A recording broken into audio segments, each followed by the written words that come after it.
cosine 80 minus a over s times the integral of e raised to minus st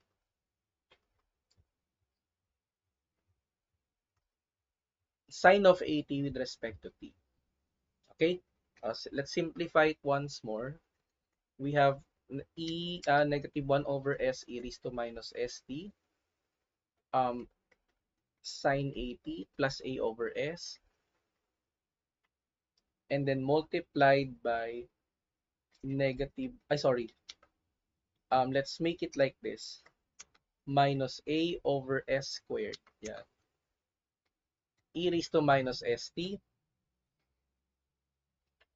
cosine 80, and then minus a squared over s squared times the integral of e raised to minus st sine 80 with respect to t. And you would notice that we have another integral for this, no? Another integration by parts.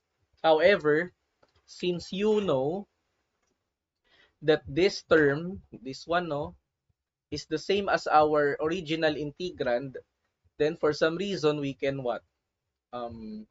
Transpose it on the other side.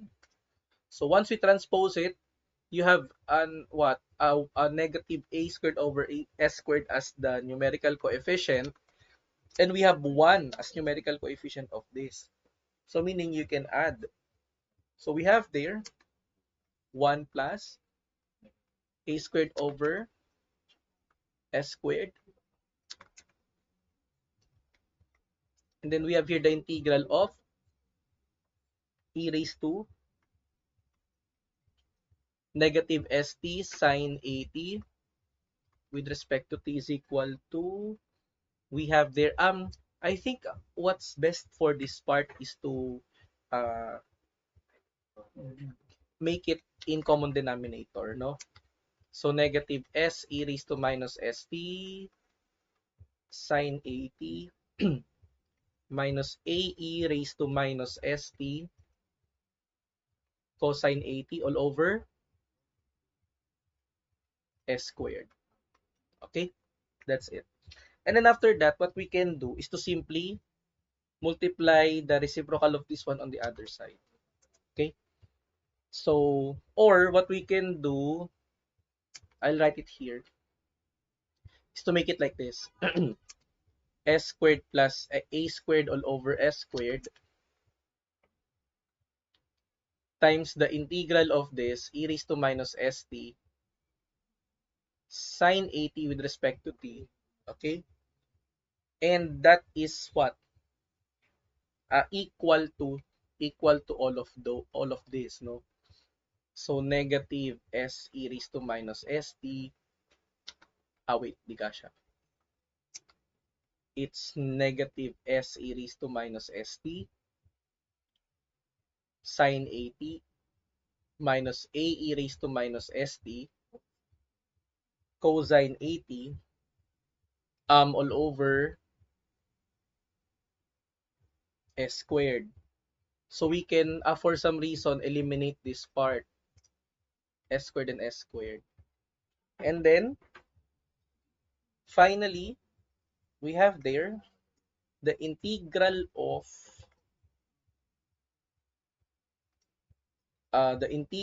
e raised to minus st sine 80 with respect to t without yet substituting the limits.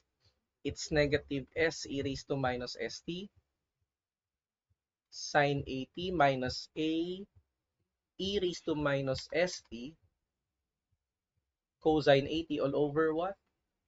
The s squared plus a squared. Of course, do not forget the arbitrary constant. Okay, the plus c. Don't forget that part. So, this becomes the integral, but not yet the Laplace transform. Okay? Now,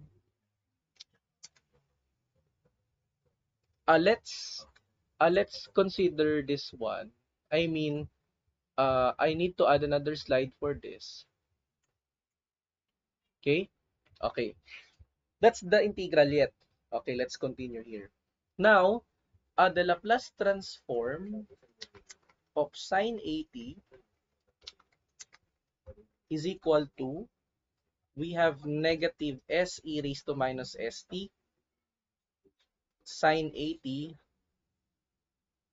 minus a e raised to minus st cosine 80 all over s squared plus a squared from 0 to infinity. Okay? So since that's the case, then we can take out what? The s squared plus a squared. Okay, let's go with this. This becomes 1 over s squared plus a squared. Then apply the limit for the infinity. We have the limit at negative s e raised to minus st sine 80 as t approaches what? Infinity. Okay? This is a bit tricky, no? And then plus what? The limit of negative a e raised to minus st uh, cosine 80 as t approaches infinity, and then the next one is for the zeros. So plus, of course it's minus, but since it's negative, so we can make it plus. S e raised to s times 0 sine of a times 0, and then plus a e raised to negative s times 0 cosine of a times 0. Okay, so that's it. Now, this part is a bit tricky because we have to understand the integral of that. Well, um, the best way for us to get its integral is through L'Hopital's rule. So we have, let's say we have limit of what? Negative s e raised to negative st sine 80 as t approaches infinity. I'm telling you that we can use what do you call this one? We can use a L'Hopital's rule here. It's because of this. I know. I mean yes, pwede. So we have here what? The limit of uh let's put negative s sine 80. Let's put e raised to st in the denominator, e raised to st as t approaches infinity. And after that, we have negative s times the limit of sine 80 as t goes infinity all over the limit of e raised to st as t approaches infinity. But based on our principles for the limit, if this is trigonometric, we can change this one to 2 pi instead. Okay? And the problem with that is what? It will be negative s times 0 over infinity. And this is for some reason, you know that this is what? Indeterminate. Correct? This is indeterminate. Um, Now, for us to proceed further, what we can do is to integrate it. Let's integrate this one. Differentiate. Differentiate the numerator separately and then denominator separately using L'Hopital's rule. Okay? And so we have here what? Let's take out negative s times the limit of differentiate natin. A cosine 80 as t approaches 2 pi, since that's the converging value of t that we can let the cosine and sine accommodate.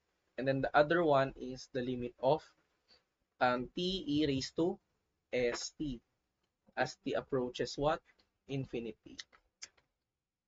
Okay? So we have negative s. After that, you'll have your negative s times what? Times 1 over this. 1 over the limit of t e raised to st as t approaches infinity. And based on the previous principle that we used in number 1, yung nasa ilalim will be what? What do you call this one? Approaching infinity as well. And therefore, it becomes what? 0. So, meaning to say, this is 0 as well as this one because this is the same as this, no? And then we also have 0 here because of sign. And then we have here what? 1. So you'll have a remaining what? A. There's a value of A remained there. The Laplace transform of what? Sine 80 is equal to A over S squared plus A squared. Okay? That's it.